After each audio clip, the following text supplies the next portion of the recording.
Olá, meus queridos e minhas queridas, e se você pudesse bater um papo com um cara que é executivo de empresas há mais de 20 anos, consultor e fundador do capítulo de Brasília do Founder Institute. Vamos bater esse papo?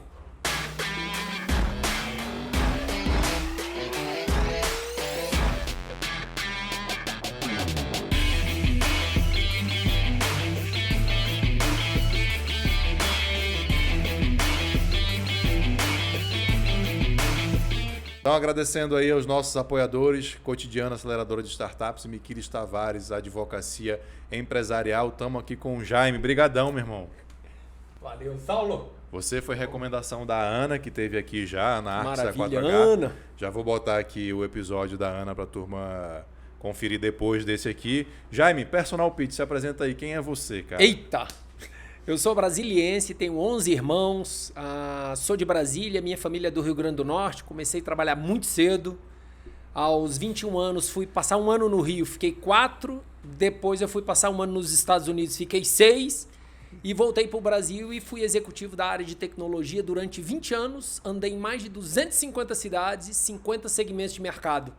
E aí me envolvi nesse mundo de startup. Aí pronto, aí acabou. 250 cidades? 250 cidades durante 12 anos. Tu era comissário de bordo? Porque, né?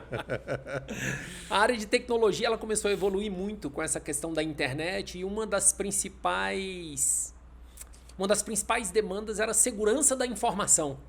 Então, quando o mercado cresceu muito, uma demanda veio de governo, a outra veio de telecom, a outra veio de petróleo e gás, a outra veio dos cartões de crédito, a outra veio do financeiro, a outra dos grandes supermercados. E cada segmento de mercado desse no Brasil está numa região diferente. Então tem as mineradoras, então estão em Minas. As petroleiras estão no Rio, mas as refinarias estão em outros lugares. E aí a gente vai onde o cliente está. Ah, garoto, boa, entendi. Então significa que você teve clientes em mais de 250 cidades, é isso? No final Com certeza. Das contas. Nos 27 estados, com certeza.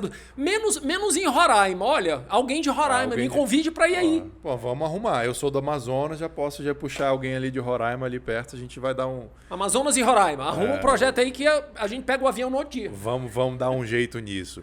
Cara, a Ana te apresentou aqui como um consultor. Então você, nesses 20 anos aí de executivo, você deve ter acumulado uma boa bagagem de conhecimento empresarial, né? Sim, eu comecei, Saulo, como técnico na área de tecnologia, na área de informática. E aí eu fui para o Rio para ajudar a montar um escritório de manutenção de uma grande empresa de tecnologia chamada Medidata. Era muito conhecida à época.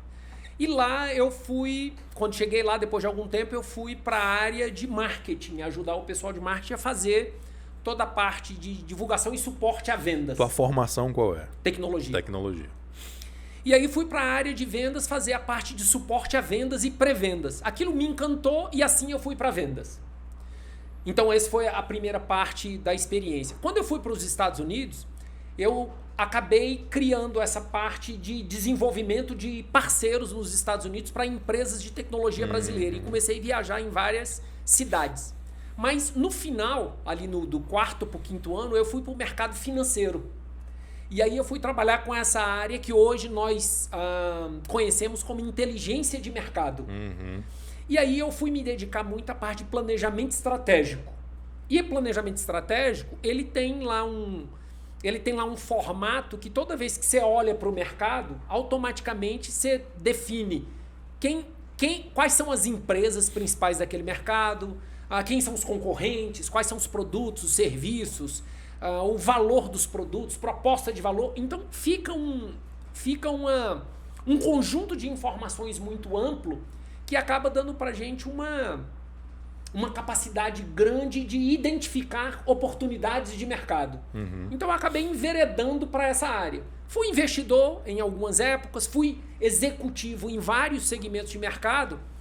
E executivo, como CEO, você tem que fazer tudo, né? Você tem que cuidar de RH, você tem que cuidar do produto, da comunicação, da venda, da entrega e do resultado, das finanças. Então essa experiência mais... E fazer completa, tudo, você cuida individualmente, fazer tudo, jogar... É o maestro, né? Ser executivo, ser executiva principal de uma empresa é ser um orquestrador. É Perfeito. orquestrar várias atividades simultâneas, priorizar, porque gerenciar na real é definir prazo, né? Priorizar. O que precisa ser feito e quando. Então, você acaba desenvolvendo isso na cabeça, né? Você acaba... Isso acaba, depois de você fazer qualquer coisa 1000 vezes, você acaba criando o seu próprio jeito. Mas a formação em tecnologia deve ter te dado um bom ferramental. Matemática, né? Essa coisa procedimental, raciocínio lógico, etc. É isso. Deve ter te dado um bom background para desenvolver a tua forma de enxergar, de pensar e de gerir, né? Eu, depois de muitos anos, criei um método, que é o método LALOM, que é a abreviação de latitude e longitude. Nós, normalmente, estamos em algum lugar e queremos ir para outro. Temos um objetivo, temos um propósito. E como chegar lá, em algumas das situações, é um mistério. Como é que eu defino o rumo? Uma outra coisa é como eu defino esse passo a passo para chegar nesse objetivo. Uma outra é como é que eu me mantenho motivado ao longo da jornada, porque vão acontecer 1 trilhão de imprevistos. Sim. E o último é como é que eu garanto que eu estou na direção certa, no rumo certo, na velocidade certa. Eu acho que a tecnologia dá pra gente essa cabeça de desconstruir coisas muito grandes em pequenos pedaços e ver qual a correlação entre eles. Eu acho que é uma capacidade bastante interessante essa de engenharia, de raciocínio lógico. E aí esse método, ele é um método de inteligência empresarial, planejamento estratégico. Você virou consultor aplicando esse método, é isso? Aplicando esse método. Depois de ter sido executivo vários anos no mercado, quando eu saí do mercado em 2001, logo depois que as Torres Gêmeas caíram em Nova York, nós tivemos uma crise violenta no mercado mundial. E aí eu saí da empresa, era um dos vice-presidentes, e outras empresas que sabiam que eu tinha saído me chamaram para ajudá-los. Eu ajudei a primeira empresa, a segunda, a terceira. Eu falei, na verdade eu tenho aqui um valor que eu consigo ajudar as empresas a atingir os objetivos delas. E assim, na minha cabeça, essa coisa fragmentada começou a fazer sentido. Eu comecei a montar esse mapa, esse quebra-cabeça que virou o método. Como que foi? Eu acho esse processo muito interessante, porque a gente tem muita coisa na cabeça. Vem muitas ideias, e acho que você usou a palavra certa, fragmentada. Uma coisa aqui, uma coisa ali, você lê uma coisa, você cria outra coisa, aí você está tomando banho, vem uma ideia e tal. Como foi que você conseguiu puxar isso, unir, concatenar e transformar isso no método? Você escreveu um livro, foi uma planilha? Como é que foi esse processo criativo aí? Quem está na área de tecnologia, ou principalmente o pessoal da velha guarda, foi acostumado, foi treinado a fazer apresentação em PowerPoint. Então, se tem uma coisa que você precisa dominar, são 3 coisas. Você precisa dominar o Word, porque você precisa fazer 1000 propostas por ano. Você precisa dominar Excel, porque se tem uma coisa que você tem que fazer é a planilha financeira. Sim. E para vender a sua ideia, você tem que organizar o que você tem em mente de uma forma didática que a outra pessoa consiga entender, porque senão você não vai vender. Que hoje chamam de pitch. Que hoje chamam de pitch. E o pitch tem um storytelling. Exatamente. Então tem palavras novas para explicar o que é essa capacidade de você conseguir, de forma didática, explicar o que você tem em mente, a ponto da outra pessoa entender e a ponto dessa outra pessoa conseguir explicar para uma terceira pessoa. Então isso tudo o embrião disso tudo foram apresentações PowerPoint de vários livros lidos e de várias experiências. E foi daí que surgiu, olha, para eu explicar para alguém como é que ela atinge o objetivo da empresa, eu vou ter que falar de equipe, eu vou ter que falar de produto, eu vou ter que falar de comunicação. Comunicação que uma época era de um jeito, hoje está muito forte nas mídias sociais. Sim. Eu tenho que falar de venda. Pré-venda, venda e pós-venda. Eu tenho que falar de entrega. Eu tenho que falar de área financeira. Receita, despesa, lucro. Eu tenho que falar de administrativo, jurídico, contabilidade. Eu tenho que falar de infraestrutura, tecnologia, processo, mapeamento. Ora, se eu sempre vou falar disso, não importa qual é a empresa, então a partir de hoje esse é o meu método. Eu vou falar sempre desse jeito. E aí eu vou criar isso num formato de game. Uma primeira fase, se você quiser detalhar, aí tem mais detalhe, mais detalhe, mais detalhe. E ao longo dos anos isso foi se refinando, refinando, e hoje está bem refinado. E aí, a tua atuação hoje, então, você estava me contando que no pré-pandemia era como um consultor mesmo e que isso está indo para a nuvem. Como é que está esse processo? Eu passei esses 20 anos, Saulo, atendendo empresas presencialmente, pequenas, médias e grandes, de vários segmentos. Em todas essas áreas que você falou aí, de RH, venda, contábil, jurídico? Em todas as áreas. Normalmente as empresas falam o seguinte: a dor maior da empresa é eu preciso vender e eu preciso crescer. É a dor maior. Sim. Então todo mundo te chama por conta dessas duas coisas. E aí a primeira pergunta é: você vai vender qual produto? Aí, ó, o produto A. Mas eu preciso crescer com o produto A.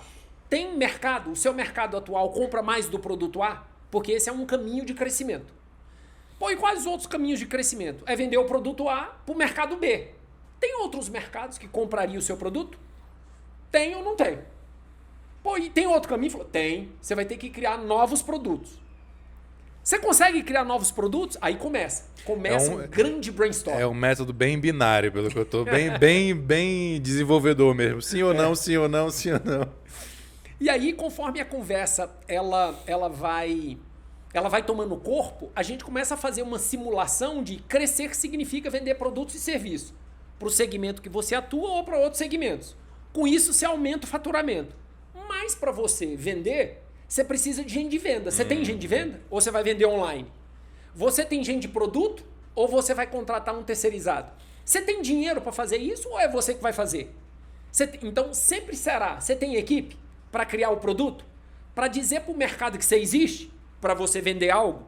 Porque senão você não entrega. E se você não entregar, não tem dinheiro. Uhum. Então, esse fluxo, ele é real, ele é o fluxo que todas as empresas precisam cumprir, mais cedo ou mais tarde. Isso que eu ia falar, já. Ele não tem mistério, né? Não tem assim, criei um negócio aqui. Não é ciência de foguete. Não. Mas botar em prática que é o negócio, né? A gente fica brincando, Saulo, se eu não conseguir explicar isso para uma criança de 10 anos, eu provavelmente errei em algum momento. Essa reflexão veio com o meu filho.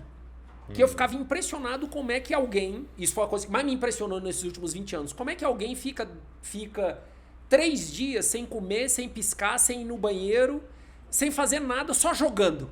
Então, aquilo me impressionou tanto que eu falei assim, eu tenho que pegar um travesseiro e ficar aqui do lado, porque tem alguma coisa acontecendo com esses meninos que se eu descobrir, cara, eu terei descoberto a pólvora. Uhum. Então, eu fui estudar o mercado de game por 10 anos. Para entender o que o mercado de game tinha descoberto que nenhuma outra indústria descobriu. E vi 4 coisas. O mercado de game criou a fase, que é a coisa mais sensacional do mundo. Porque enquanto você não vence a fase, você fica uma semana ali. Sim. Você não quer falar com ninguém, não Sim. quer comer, não quer trocar de roupa, não quer tomar, não quer fazer nada. Uhum. Então a fase. A outra, que eu acho que é sensacional, é o aprendizado em rede. Eu tenho uma brincadeira lá dizendo assim... Se você botar 10 meninos que falam línguas diferentes numa salinha, pegar aquele baú da vovó, amarrar um cadeado nele e botar um game em búlgaro ali dentro e for na padaria comprar um pão e voltar, os meninos vão hackear o cadeado, vão abrir, vão ligar e eles juntos, sem falar a mesma língua, vão zerar o game. Falou, mas de onde surgiu essa capacidade? Os meninos vieram com outro chip que nós não temos. Aí eu falei, cara, eles não têm medo do erro. Eles Perfeito. Acertam e erram muito rápido e a velocidade de aprendizado deles é exponencialmente maior que a nossa. É a segunda coisa que o game descobriu. O terceiro é que quando eles zeram o game, acontece um fenômeno que não acontece em nenhum outro lugar. O professor ficou para trás, família ficou para trás, porque a gente tá sempre cobrando os meninos, cobrando. Nós perdemos o dia do beijo, o dia do abraço, o dia do presente. Quando você zera o game, o seu gueto ali, a sua gangue, te trata como um ídolo ou uma ídola que não existe. É mais do que o Neymar. É um treco impressionante. E o menino ou a menina sente aquela emoção e fala que eu quero isso pro resto da vida. Pro resto da vida. Aí vai pro segundo game, pro terceiro, pro quarto, pro 1000º game e assim a indústria explodiu. Então a terceira coisa é o reconhecimento. Então é a fase, aprendizado em rede, reconhecimento e ele vira mentor. Putz, ele ou ela. Caramba, virar mentor, professor daquilo, é um reconhecimento que a família não dá. Imagina. Sim. Ou seja, eu falei o seguinte, cara, eu não quero perder meu filho pro game. Então aí eu fui pras lan house, pra não sei aonde. Eu falei, gente, pode me chamar que eu vou mesmo com sono. E eu ficava lá. Aí eu fiquei amigo dos amigos, né? Entendi. Eu peguei isso e botei no método. Eu falei, o método agora tem fase, tem aprendizado em rede, tem reconhecimento e o povo todo vai virar mentor. Então, a primeira coisa do método foi, isso tem que ser divertido. Sim. Senão as pessoas não querem fazer. E isso tem que ser didático. Isso visualmente tem que ser uma coisa muito simples. E daí vem um conjunto de infográficos. Por quê? Porque ninguém vai ler um livro. Hoje ninguém mais lê. Ninguém vai ficar horas e horas vendo o vídeo. Mas se eu te mostrar um negócio muito simples e você achar que aquilo faz sentido, você dá o próximo passo. Ué, o game é isso. É a próxima fase, o próximo passo. Então, esses elementos passaram a fazer parte da metodologia. Que sensacional, que incrível. E você tocou num dos pontos aí, dos 4 pontos, que é recorrente aqui nas nossas conversas, que é o medo de errar. O último episódio do Samuel a gente falou isso, outros episódios a gente falou isso, e o Samuel falou exatamente isso, cara, a gente deixa de ser criança. Né? Que é exatamente o que você está trazendo aqui. É isso. Cara, a molecada se reúne lá, tá nem aí se errou. Não é pra vencer a fase, pra matar o monstro lá, pra fazer sei lá o quê. Então vamos, tentativa e erro. Consegui meu objetivo, não importa, né? E no final das contas, eu posso ter sido o cara que mais errou. Mas se eu fui o cara que chegou no final, eu vou ter o reconhecimento de todos os outros. Eu vou ser o herói da turma. E nós perdemos essa capacidade. Depois que a tecnologia veio para o mercado, nós perdemos a capacidade de reconhecer nos nossos filhos as potencialidades deles, o que eles são capazes de fazer, as emoções, que eles realmente são foda em algumas coisas e a gente acha que eles são muito natural. Eu acho que não são, não. Uhum. Eu acho que essa geração vai dar um nó na geração passada. Já tá dando. Já tá dando. E como é que foi a migração para o mundo das startups? A ponto de você trazer o capítulo do Founder para cá. Eu fui o cofundador com a Karine e com o Bindes. Rodrigo. A Karine e o Rodrigo Bindes. Eu Pídio e o Rodrigo Bindes, aqui em Brasília. E em 2016, eu tomei uma decisão que foi, depois desses 20 anos de experiência, eu vou transformar isso numa escola online. Eu vou pegar todo esse método e disponibilizar online. E eu achei que eu faria isso em 6 meses. Nós estamos colocando no ar agora, no mês de julho, começando na próxima semana. Vamos começar em junho devagarzinho, até final de julho a gente coloca tudo no ar. Já tem um site aí, que a galera quiser já se inscrever. Já tem um site, a gente vai lançar agora sexta-feira, é bom que tá bem quentinho, www.lalon, latitude e longitude, LALON de nadir.com.br. Já tem um, como é que chama? Uma isca lá para você botar seu nome e já receber alguns conteúdos. Show de bola, eu já vou me inscrever lá. Opa! E aí, Saulo, eu estava atendendo só os clientes grandes, médios e pequenos mais presencialmente. Aí eu falei, o mercado, por estar nesse ramo de inovação há muitos anos, eu fico sempre analisando as tendências de mercado. Eu falei, gente, os games crescendo do jeito que estão indo. A internet crescendo do jeito que está. As novas tecnologias vindo com a velocidade que estão vindo. Os celulares ficando cada vez mais potentes. Vai vir 5G, depois vai vir uma tecnologia XY, que aí é criptomoeda, metaverso e por aí vai. O mundo não será mais o mesmo. O mundo... E aí eu me lembrei de uma palestra muitos anos atrás que eu estava em São Paulo com um publicitário muito famoso no Brasil, mas a geração atual pode não conhecer, chamado Nizam Guanais. Uhum. Ele no início do século passado, não, no início do ano 2000, numa palestra perguntaram para ele, vem cá, por que você resolveu largar sua agência de publicidade e se dedicar à internet? Aí ele falou, olha, eu tenho um filho jovem e eu não sei o que vai acontecer no futuro, mas eu tenho uma certeza, o que vai acontecer no futuro é o que os jovens estão fazendo hoje, porque eles são os profetas do futuro. Uau! Esse treco, eu ouvi isso em 2000. Isso nunca saiu da minha cabeça. E eu vi meu filho jogando ali, isso era 20 anos atrás, eu falei, o que ele está fazendo hoje é o que será o futuro. Então eu falei, eu vou entrar nessa, eu vou cair de cabeça na internet com tudo, porque eu não sei o que vai dar nisso, mas é o que vai ser o futuro. E assim, essas coisas começaram a acontecer, nós tivemos uma onda muito grande de empreendedorismo no ano 98, 99, 2000, nós tivemos bilhões de dólares no mercado brasileiro e no mercado mundial, obviamente, caíram as torres. Depois essa onda retomou, aí veio a crise de 2008 do mercado financeiro e isso caiu de novo. E aí ficou mais ou menos ali 2010, 2011, começou a retomar e retomou com uma força que nós nunca vimos. Aí eu falei, olha, se o mundo inteiro está dizendo que o futuro vai ser produzido pelas startups e tem esse volume de dinheiro sendo aportado nesse tanto de segmento, é porque esses caras estão criando uma revolução silenciosa e isso será o futuro. Então eu fico sempre pensando, um dos módulos mais fortes que nós temos no método é inovação. A gente tem 7 modelos de inovação lá no método, de vários livros muito usados no mercado de inovação. E aí a gente fica sempre se reinventando. E aí foi isso. Foi esse farol apontando que vai acontecer alguma coisa. Aí, pensando nisso, eu falei, quem é que hoje tá envolvido com essa questão de inovação? E aí eu fui ver as aceleradoras. Aí fui ver as aceleradoras na China, na Europa e nos Estados Unidos, e aquilo eu levei um baque. Eu falei, ué, existe esse mercado? Já tá desse jeito. Já tá desse jeito, então eu tô 10 anos atrasado. E aí eu comecei a movimentar o mercado, e encontrei um amigo de longa data no Rio, chamado Marco Sêmola, que foi um dos precursores do Founder Instituto no Rio. E aí eu conversando com ele, fui no Rio, ele me explicou o que era o Founder, e o CEO do Founder estava vindo pro Brasil, indo para Curitiba numa reunião. Aí eu falei, eu vou para essa reunião também.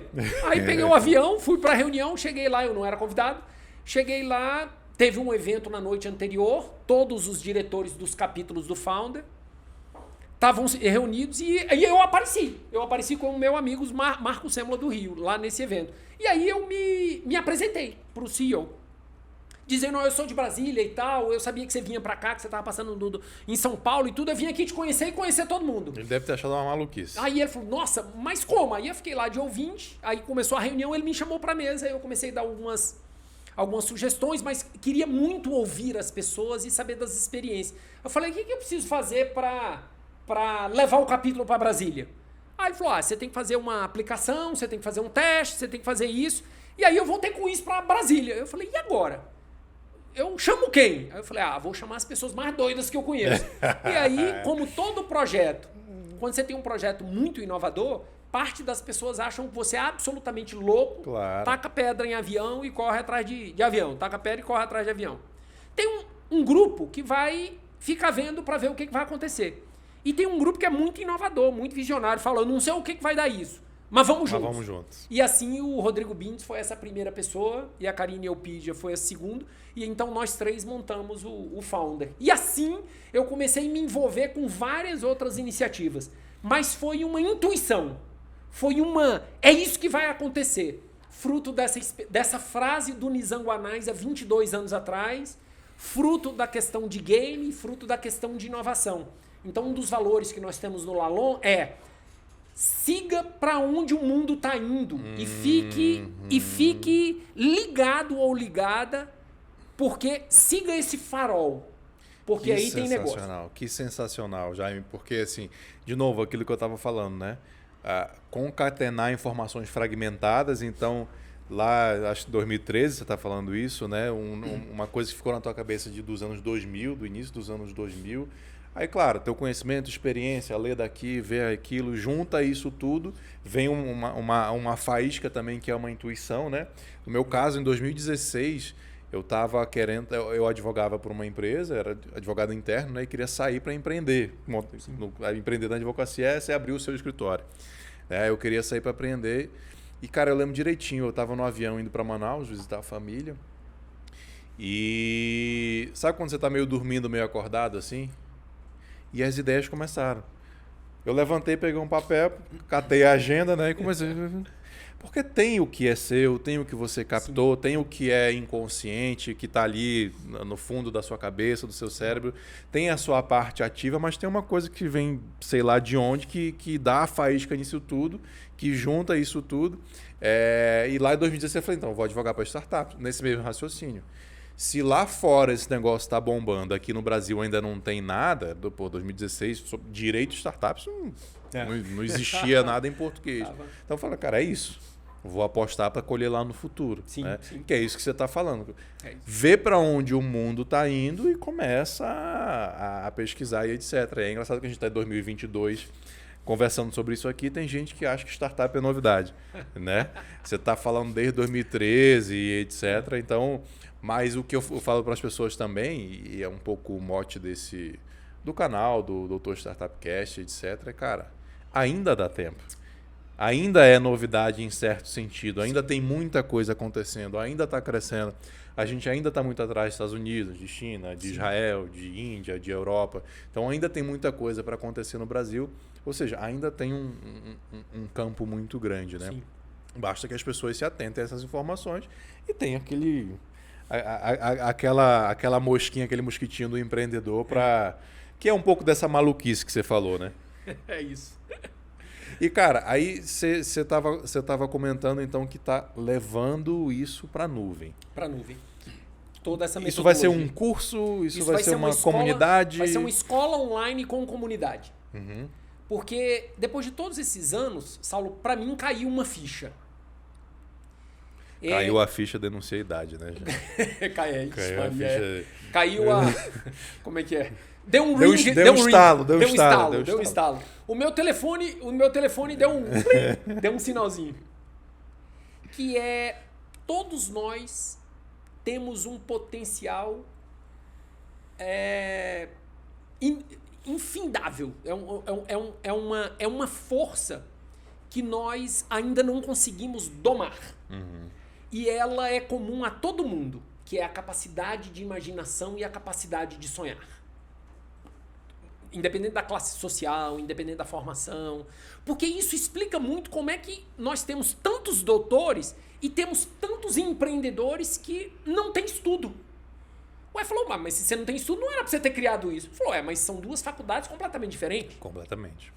Então, essa capacidade de sonhar e essa capacidade de imaginar e essa vontade... Tem 3 elementos que são fundamentais na startup e em qualquer outro empreendimento. É a vontade, eu tenho muita vontade, eu tenho necessidade. Se eu não tiver necessidade, eu tô aqui de boa e tal, não sei o quê. Pra que eu vou me esforçar? Pra que eu vou acordar cedo e dormir tarde?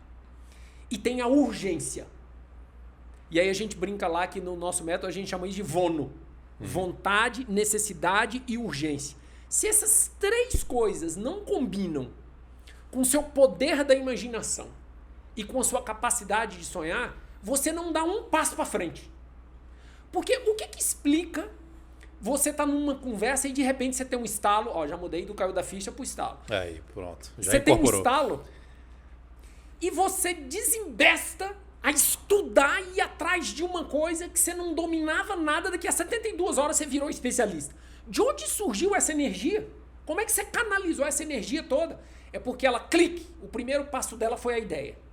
Aí ela vem toda bagunçada, toda fragmentada. E o segundo estágio é que a gente não anota. A gente tem ideias absolutamente sensacionais, a gente tem ideias revolucionárias e a gente não anota. A gente não cria o nosso banco de ideias. Ou seja, muita gente não sai de onde está simplesmente porque não fez o banco de ideias. Mas eu só anoto com caneta e papel. Pega a caneta e papel e não separa mais dele. Amarra um cordão e sai andando. Mas eu não saio do celular. Bota um aplicativo qualquer de notas. Qualquer um. Pode ser qualquer um. Pode escolher iOS, Android. Tem 50 milhões à disposição. Quando você faz isso, você passou para o estágio 2. Banco de projetos. Você criou um backlog, como diz o pessoal do desenvolvimento. Você criou lá um armário, um banco de projetos. Para quem não é de desenvolvimento, você criou lá um repositório. Né? Uma biblioteca de projetos. Porque com isso, você sempre terá projetos para trabalhar. E aí você precisa de um método, de um passo a passo, para transformar isso em realidade. Você precisa estruturar isso e ir no mercado validar. Se você fizer isso, você criou sua própria incubadora, a sua própria aceleradora para você ficar milionário ou milionária, sem depender de absolutamente de ninguém. É a gente que não tem essa cabeça. Aham. Falei, ué, gente, mas se isso é verdade para o pessoal de startup, isso é verdade para qualquer pessoa que tenha vontade, necessidade e urgência. E essa pessoa está em todos os lugares, nas igrejas, nas escolas, nos campos de futebol, na política. A gente não está falando só de empresa, não, né? É. O artista. Então, tem muitos alunos que são da área cultural. Cinema, dança, teatro, pintura, fazem escultura, fazem projetos artesanais. E eu sempre fico, música, e eu sempre fico muito impressionado com a capacidade criativa do pessoal e a incapacidade de colocar as coisas em prática. Por quê? Porque as pessoas muito criativas, Deus não dá asa cobra, né? Normalmente falta essa outra parte, que é a capacidade de realização. Então, vendo tudo isso, eu falei, tem uma coisa que separa os homens dos meninos ou as mulheres das meninas. É a capacidade de realizar. Nada dá mais resultado do que você deixar as distrações de lado e executar. Porque todo mundo que teve resultado tem uma característica que é marcante. É a capacidade e a disciplina da execução. Que inclusive foi o livro que eu trouxe. Opa, vamos já falar dele. Então, quando eu vi isso, eu falei, gente, nada mais é relevante. Então, eu vou criar um módulo só de execução. Porque é isso que vai... É isso que vai virar o jogo. Então, quando eu percebi esse negócio online, eu falei, gente, para alguém ter acesso a esse conteúdo de forma didática, que uma criança de 10 anos entenda, aí eu fui fazer uma pesquisa. Eu falei, não achei nada que me emocionasse. Foi aí que eu falei, bingo, vou criar isso. Por quê? Porque quando eu era executivo de mercado, eu pagaria ouro por isso. Aí eu falei, ué, gente, se eu pagaria quando eu era executivo, provavelmente várias pessoas de vários segmentos também me pagaria por isso. E foi assim que eu tomei essa decisão. De criar, jogar todo o teu conhecimento na nuvem e criar essa plataforma de aprendizado aí que vai estar disponível do micro para o alto executivo. Isso. Hoje eu atendo desde profissionais liberais até grandes empresas. Que sensacional. E os assuntos, eles são os mesmos, com níveis de profundidade diferentes. Mas são os mesmos. Aí o que nós fizemos? Nós criamos como se fosse um game. É um game. Nós criamos fases e criamos níveis de profundidade. Então você pode consumir o conteúdo só a primeira fase e a segunda. Você pode consumir a quinta fase, a sexta fase até a 10ª fase. Então você pode mergulhar mais ou menos. E você dependendo da sua necessidade, da dor que você tem ali na hora. Mas eu gostei que você falou que até artistas, né? O escultor, você deu o exemplo. Eu lembrei de um livro que chama A Guerra da Arte, do Stephen Pressfield. Que ele a história de vida do cara é sensacional. Ele foi desde Navy SEAL até escritor de roteiros de Hollywood, etc. E hoje ele escreve romances históricos, romances filosóficos, etc. Mas A Guerra da Arte é justamente ensinando pessoas criativas a como chamar a criatividade. E ele fala assim, cara, a criatividade ela vem todo dia às 9 horas da manhã. Por quê? Porque todo dia às 9 horas da manhã eu estou sentado na frente do meu computador, pronto, preparado, eu esqueço do mundo e estou disciplinado para fazer aquilo. Né? Então até um cara que lida com criatividade fala assim, é preciso método. Sim. É preciso disciplina. Né? É porque a gente tem essa falsa ideia de não, o cara criativo ele tá lá, dá o estalo em qualquer momento. De jeito nenhum. Pode até dar. Mas ele não anotou, ele não fez o banco de ideias. Tem que ser hiper criativo. Mas aí também não materializa, né? E eu acho que é o Shinyashiki que fala, isso também há muito tempo, que fala que não adianta ter iniciativa, tem que ter acabativa. Tem que ter acabativa. Pô, senão você é a pessoa mais criativa do mundo e todos nós temos ideias, né? A gente que lida com startup recebe contato. Tive uma ideia, como é que eu faço para proteger, para patentear? Esse cara... Desculpa, faz alguma coisa, concretiza isso, dá uns 3 passos para frente para a gente ver se esse negócio tem alguma chance de andar, né? Você já deve ter passado muito por isso, né? Já. E eu percebi ao longo desse tempo, Saulo, que cada pessoa tem um gatilho diferente e que faz essa pessoa progredir. E esse gatilho é emocional. Ele não é racional. Como a é que é pessoa isso? não faz algo porque ela tem medo. Ela tem apego a alguma coisa. Ela tem medo de ser rejeitada. O negócio deu errado e todo mundo vai dizer, Sim, deu errado sim. e tal. Esse negócio do medo de fracassar. Ela tem muito controle, é uma pessoa perfeccionista, que tá ali, não larga o osso. Eu me identifiquei em todos até agora, vamos lá.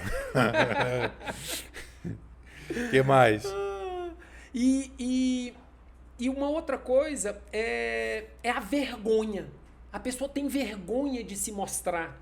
A pessoa tem vergonha de dizer pro mundo por que ela veio pro mundo. Eu falei, ué, mas essa sua vergonha vai ser uma bola de ferro te segurando e impedindo que você voe cada vez mais alto.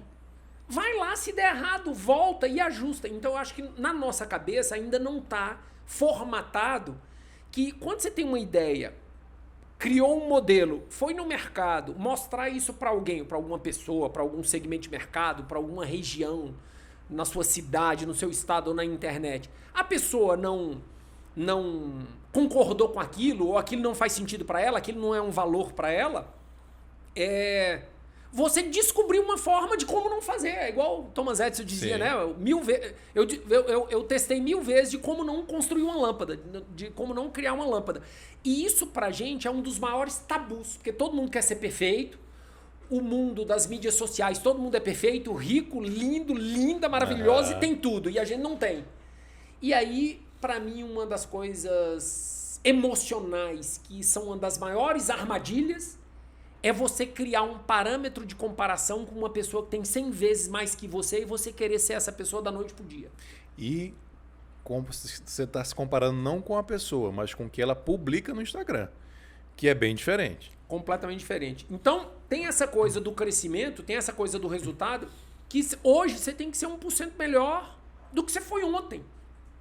Você Comparar tem que você consigo mesmo. com você mesmo, porque senão você vai cair nessa armadilha. Você vai, não, mas as pessoas não vão gostar.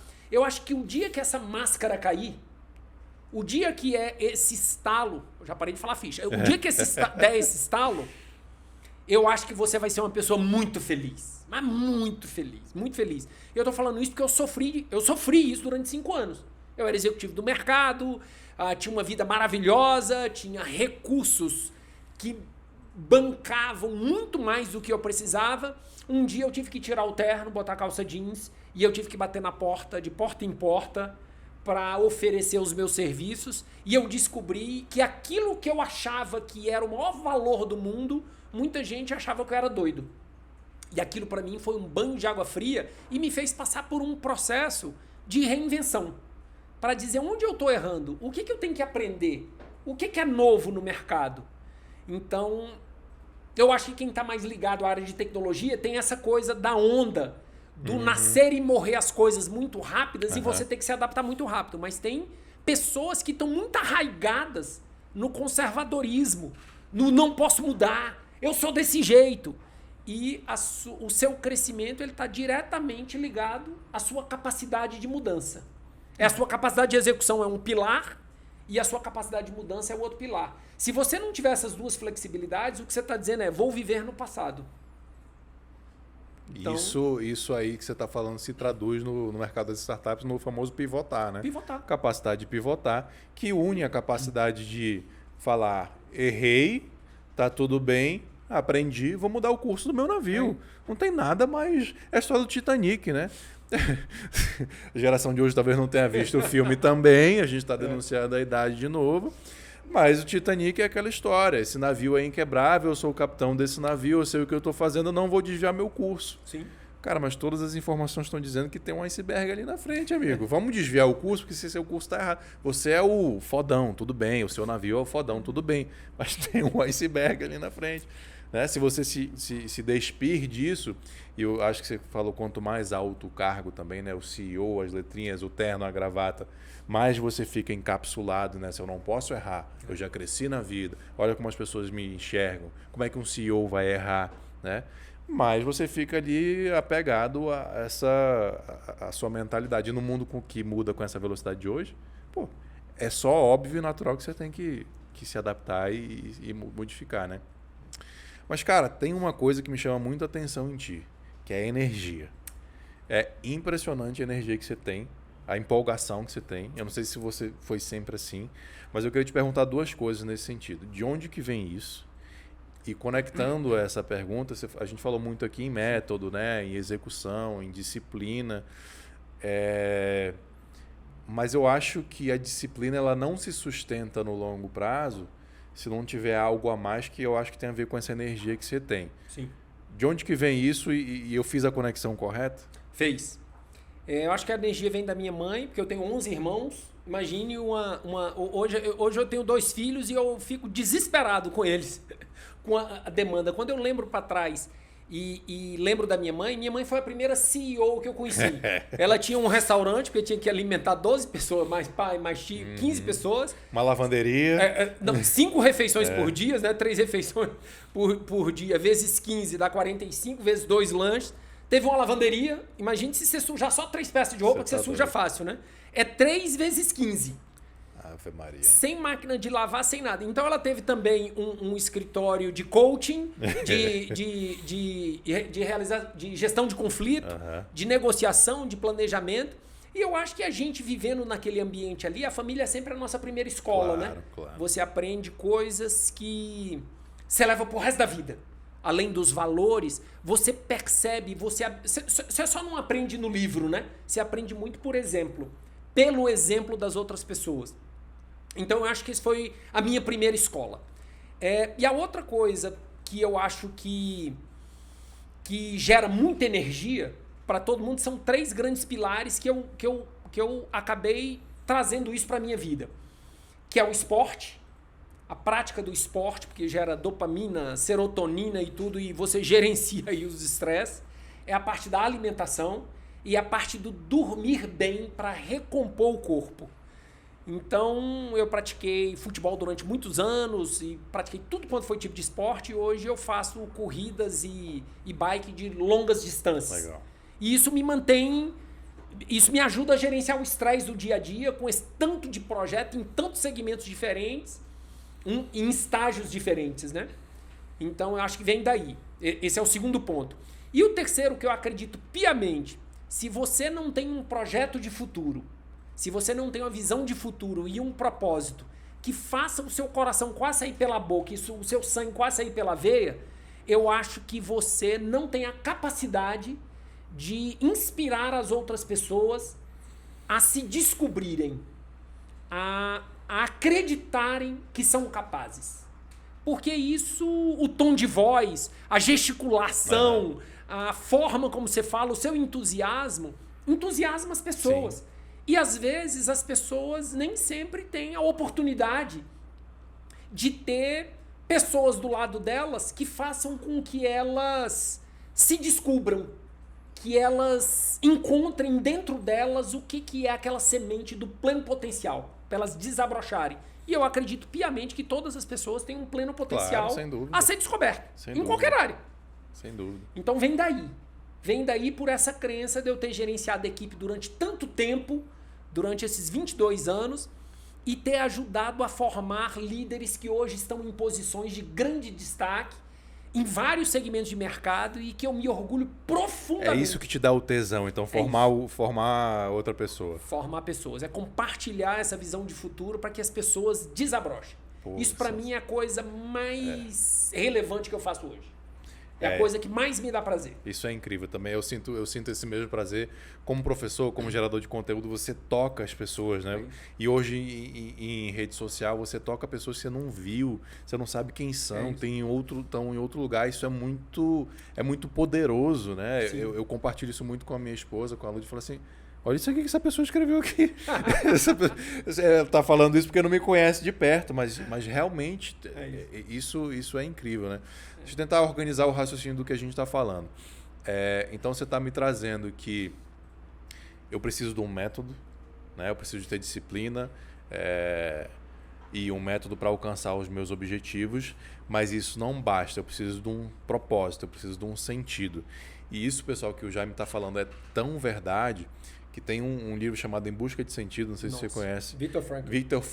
Obrigado, eu estava me fugindo do nome dele aqui, Viktor Frankl, que é um cara que foi um judeu capturado na Segunda Guerra Mundial, que ficou preso num campo de concentração em Auschwitz.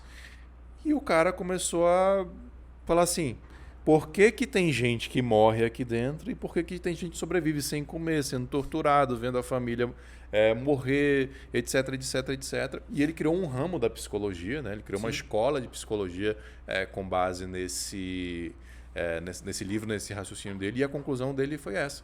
As pessoas sobrevivem aqui dentro porque elas têm propósito, porque elas têm um sentido de vida. E a maioria ali era, eu quero ver meu filho, eu quero ver meu pai quando eu sair daqui. Então ela ficava todo dia pensando naquilo. Quando eu sair daqui, o meu propósito vai ser dar um abraço na minha família, fazer isso, fazer aquilo. Trazendo para esse mundo, graças a Deus, bem melhor do que era o do Viktor Frankl, e que a gente está tratando muito de empreendedorismo, mas não só isso, né? Essa engrenagem de disciplina, de execução, se não tiver um porquê, né? Tem o Comece pelo Porquê também do Simon Sinek, também nessa linha. Se não tiver um porquê, isso aqui dura uma semana, um mês, mas logo ali na frente isso cai, né? Então é o sentido. É o sentido. Lá no método, no nosso método, né, Lalon, a gente dividiu em 4 grandes blocos.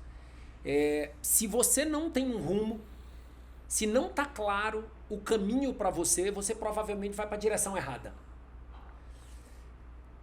E seja lá qual for o nome disso que você vai dar, propósito, paixão, visão de futuro, sonho, tem um nome aí qualquer, e você descobre que isso está acontecendo quando você não conseguir completar as frases. Quando você começar a falar numa altura maior do que as pessoas precisam ouvir. Quando você... Que é o caso aqui, a gente vai ter que baixar o microfone dele, né, Gui? Vamos ter que dar uma diminuída no microfone dele, né? Pois eu comecei a ficar empolgado aqui. Vai, assim que é bom. Quando você não percebe a hora que está com fome. Quando você começa a fazer as atividades e a bunda fica doendo. Quando você... É o teu filho jogando videogame. É o meu filho jogando videogame.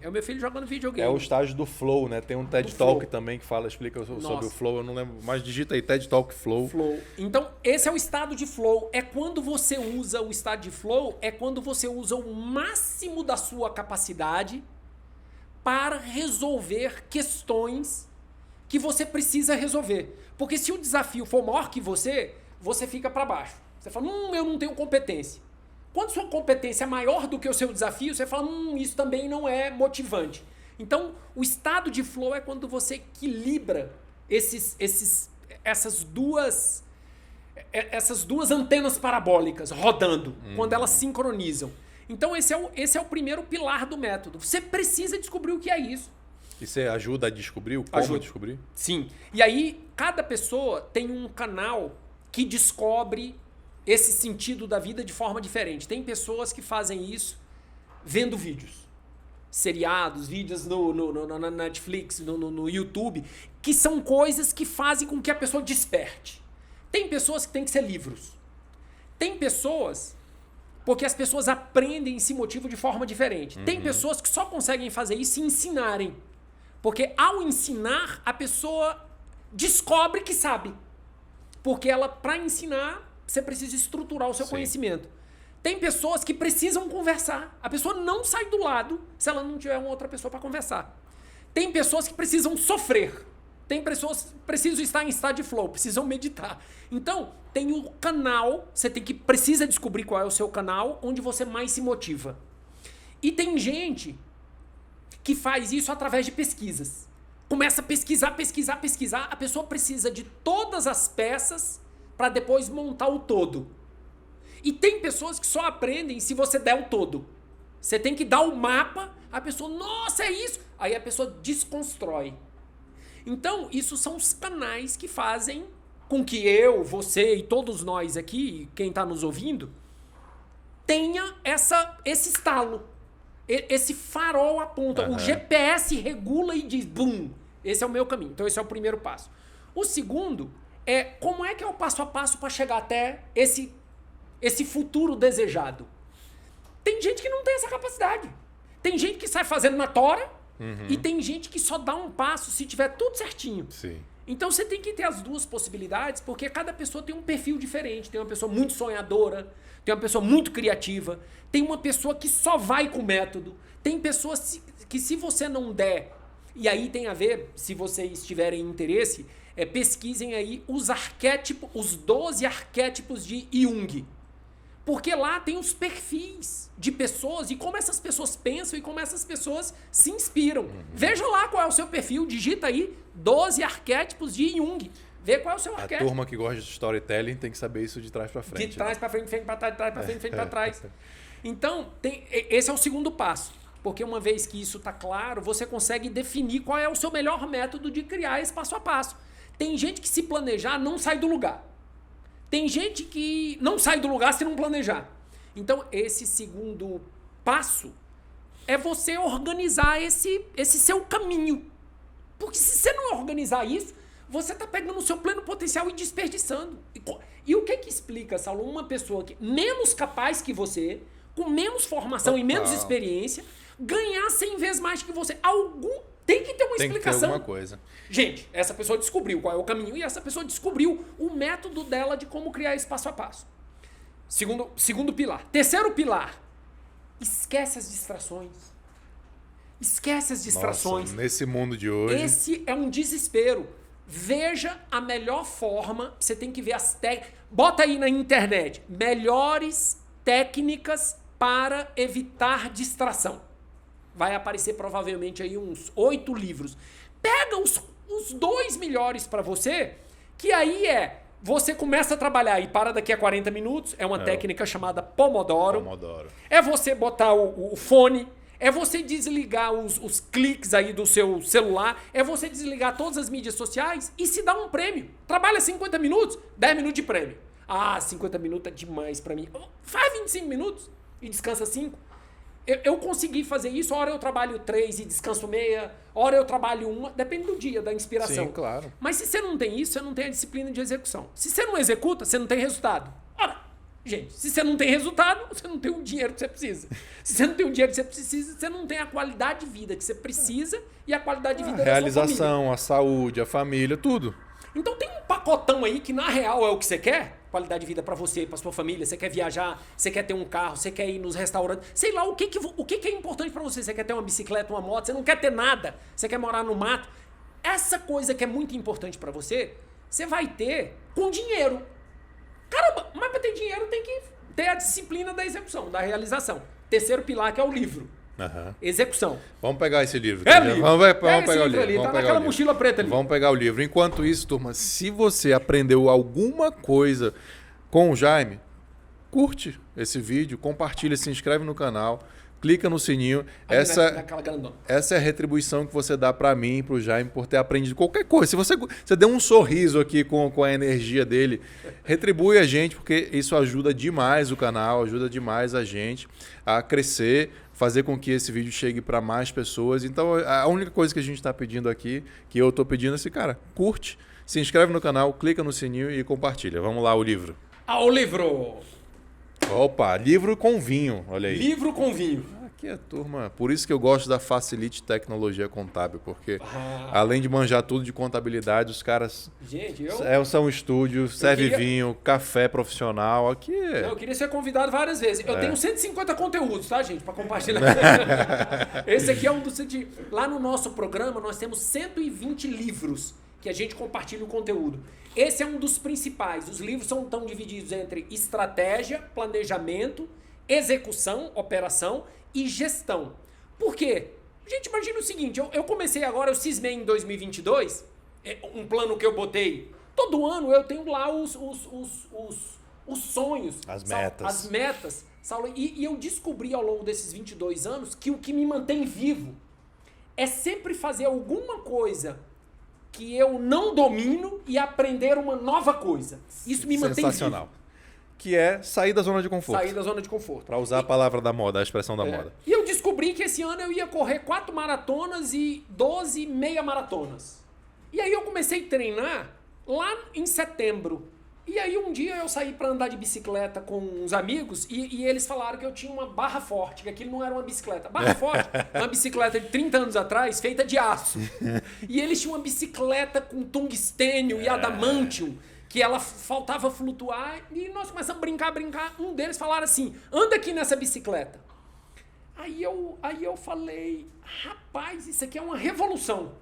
Aí eu saí daquilo ali e falei assim, eu vou comprar uma bicicleta. Eu saí 2 dias depois, comprei uma bicicleta. Aí comprei uma bicicleta, eu comecei a andar 30 km, 50, 80. O dia que eu andei 80, para mim foi uma revolução tão grande. Então esse quarto pilar da gestão é você gerenciar o seu crescimento, as suas métricas, os seus indicadores. E o dia que eu andei 80, veio um download divino, enquanto eu pedalava de volta para casa, que eu tinha um desejo que estava incubado, que era sair de bicicleta de Brasília até Pirinópolis. Só que são 155 quilômetros. E nesse dia eu falei, vou pedalar. E aí eu comecei a pedalar, dali a um mês eu andei 100 quilômetros, 106 quilômetros. E eu gritava, né? Eu gritava, mandando vídeo para todo mundo e áudio. Caramba, andei 106 quilômetros, né? Fui para Pirinópolis. Cheguei lá, só o coió. Fiquei 2 dias sem andar e tal. Mas aquilo na minha mente falou assim, eu consigo andar 100 quilômetros, eu consigo andar 100 quilômetros, eu consigo andar 100 quilômetros. Falei, eu vou fazer uma maratona de São Luís até o Rio Grande do Sul. Mas quanto tempo que são? Aí eu fui medir, deu 4.500 quilômetros. Eu falei, não, mas antes eu tenho que ir pro Rio. Pro Rio são 1.200. Falei, não, mas antes de eu ir pro Rio, eu tenho que andar mais do que 150. Então, quando você pega o seu projeto e tem algo muito maior que... Todo mundo precisa de um projeto que seja muitas vezes maiores do que você acha que você tem capacidade. E assim eu fui para Natal e fui até João Pessoa e andei 370 quilômetros. Foi fatiando, né? E fui fatiando. E fui fazer o caminho de Cora Coralina, aqui no estado de Goiás, que são 300 quilômetros, 12 dias andando. E aí eu fui andar aqui na cidade e andei 50 quilômetros. Desde então já andei 900 quilômetros. E aí eu falei, eu tô pronto para correr a maratona. Entrei, vi quais eram as maratonas do mundo e vou correr em Berlim em setembro. Nossa, uma das melhores. Fui em Berlim, aí eu contratei o personal e contratei... Esse treco abriu a minha mente e eu descobri o seguinte, ora, se o ano de 2022 eu tenho esse tanto de projeto, eu vou fazer o seguinte, pela primeira vez na minha vida... Eu vou publicar 365 conteúdos na internet e eu passei a chamar isso de Pérola. Eu já estou na Pérola 115 nas minhas mídias sociais. Incrível. Fala as tuas mídias para a turma seguir aí. Jagui Araújo. Jagui Araújo. Jagui Araújo. Instagram, Facebook, LinkedIn, YouTube. Que e incrível. Aí, quando isso surgiu, eu falei, nossa... Eu dou conta de fazer esse tanto de conteúdo. Eu falei, mas se eu dou conta de fazer esse tanto de conteúdo, então eu vou categorizar. Quando eu categorizei e fui ver o que eu estava falando tecnicamente, me veio a reflexão de que todo mundo que eu ajudei teve um gatilho que foi emocional e não técnico. Ou seja, em todos os momentos da nossa vida, a gente está precisando de capacidade de execução e de monitorar o nosso crescimento e o nosso sonho. Se o nosso sonho não está 10 vezes maior do que a nossa capacidade, a gente está no lugar errado. Então o método ficou estratégia, o rumo para onde eu vou, planejamento, como é esse passo a passo, como é o meu perfil e o que me motiva, capacidade de execução, como é que eu tiro as distrações e foco, e gestão. Então eu dei esses meus exemplos na área de esporte, porque o que me fez destravar emocionalmente foi que eu estava com 200 coisas para fazer e não conseguia fazer nenhuma. Eu ficava... procrastinando. Eu ficava procrastinando. E aí, para mim, a ficha que caiu por conta do esporte foi que eu deveria me dedicar àquilo que fosse a minha maior paixão. E a minha maior paixão eu iria fazer todos os dias durante 365 dias. E isso iria destravar todas as áreas. E essa foi o estalo de setembro de 2021 que eu estou mantendo religiosamente. E a minha performance, aí criamos lá o programa de ultra performance. Você é capaz e você tem todas as condições de ser 10, 20, 100 vezes maior do que você é atualmente. Não, hashtag pronto falei. Se a turma não curtiu o vídeo e se inscrever no canal agora, eu não sei mais o que eu fazer para a turma curtir. Porque uma aula dessa, cara, 2 comentários sobre o que você falou. O primeiro comentário é: por que fazer isso no esporte? Porque você é uma pessoa só. Você não é o Jaime do esporte, que é diferente do Jaime da família, que é diferente do Jaime do trabalho, que é diferente do Jaime da espiritualidade. Não, você é uma pessoa só. Então, se você faz isso com o esporte, se você desenvolve a disciplina religiosa no esporte, você virou uma pessoa disciplinada. Ponto. A tua disciplina não está restrita ao esporte. Sim. Você vai simplesmente transportar isso para o trabalho, para a família, para a sua espiritualidade, para a sua dieta, para o que quer que seja. Né? Então, desenvolva em algo que te dê prazer, que normalmente o esporte dá prazer para muitas pessoas, mas, enfim, o que quer que seja para você que dê prazer, desenvolva isso. E o outro ponto que eu me identifiquei, que eu queria comentar, eu não sou tão louco assim como você, a minha meta foi mais humilde, foi correr meia maratona. Só que quando eu fui começar a correr, eu não corria 5, meia maratona são 21, eu não corria 5. E, cara, aí a primeira vez que eu corri 5, aí você começa, né? Não é que eu dou conta. 10, aí destruído, né? 10 destruído. 16, quando eu corri 17, eu falei, eu corro uma meia maratona. Né? Que é bem isso que você falou. E aí começa o que você não conseguia correr, que era o 5, ele começa a ser o treino leve da semana. Bingo. Começa a ser o treino leve. É o que você está falando. Sou eu contra eu mesmo, 1% a mais a cada dia, e eu dou conta de correr, de fazer 10 vezes mais, 100 vezes mais, 1000 vezes mais. É só uma questão de dia após dia, de dia após dia. E daqui a pouco você vai estar fazendo algo que é leve, mas que há 1 ano atrás, que há 2 anos atrás, você falava assim, é impossível para mim. Né? E isso o esporte traz muito, né? Isso é muito bacana. No meu caso foi o esporte. Eu tenho alunos e alunas, por exemplo, uma das alunas, o que destravou ela foi ver vídeos no YouTube. Uhum. Ela criou uma disciplina de ver um vídeo de 10 minutos durante 1 ano. E aquilo para ela abriu um cenário que ela nunca imaginou, porque ela construiu um mega quebra-cabeça de temas e o que na real ela precisava era de um mapa criado por ela.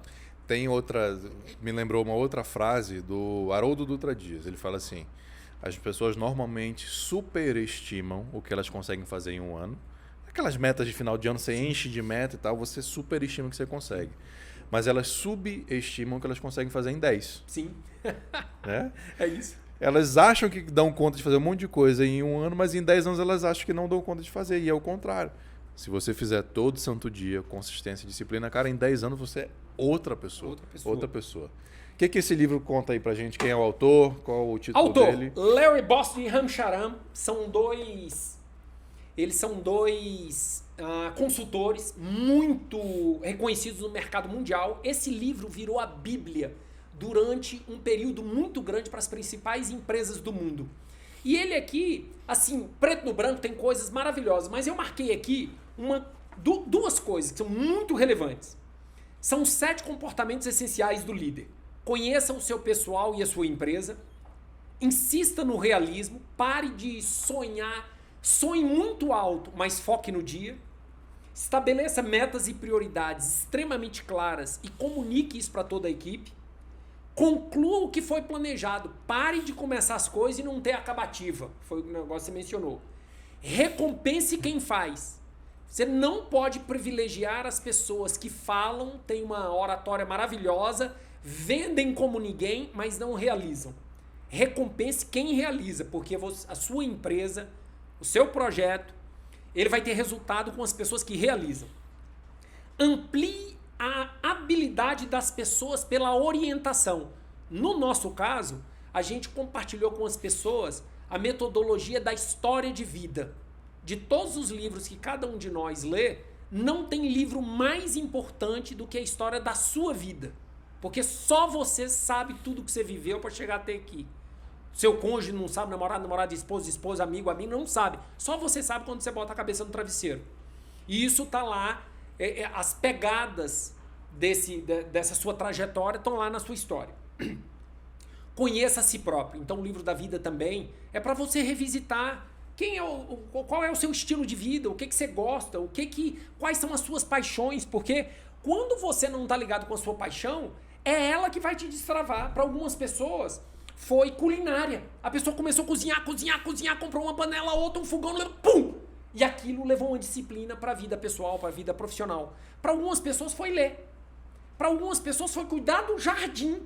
Eu tenho uma história maravilhosa no projeto, né, que a gente tem, projeto social nas escolas públicas, a ensinar os meninos a desenvolver o game da vida deles e a história da vida deles para eles serem quem eles são apaixonados por ser e ganhar dinheiro com isso. E um menino lá, ele era muito tímido e todo mundo ficava gozando com ele. Lá pras tantas, o auditório lotado, no intervalo ele veio conversar comigo e perguntar assim, eu preciso da sua ajuda. Eu falei, e o que você gosta de fazer? Ele falou, gosto de biologia. Eu falei, por quê? Ele falou, gosto de besouro. Aí eu falei, o que é besouro pra você? Ele falou, não, eu moro numa casa e lá tem um jardim.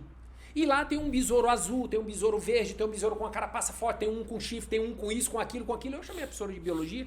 Falei assim, por que você não pede pra ele dar uma aula de biologia?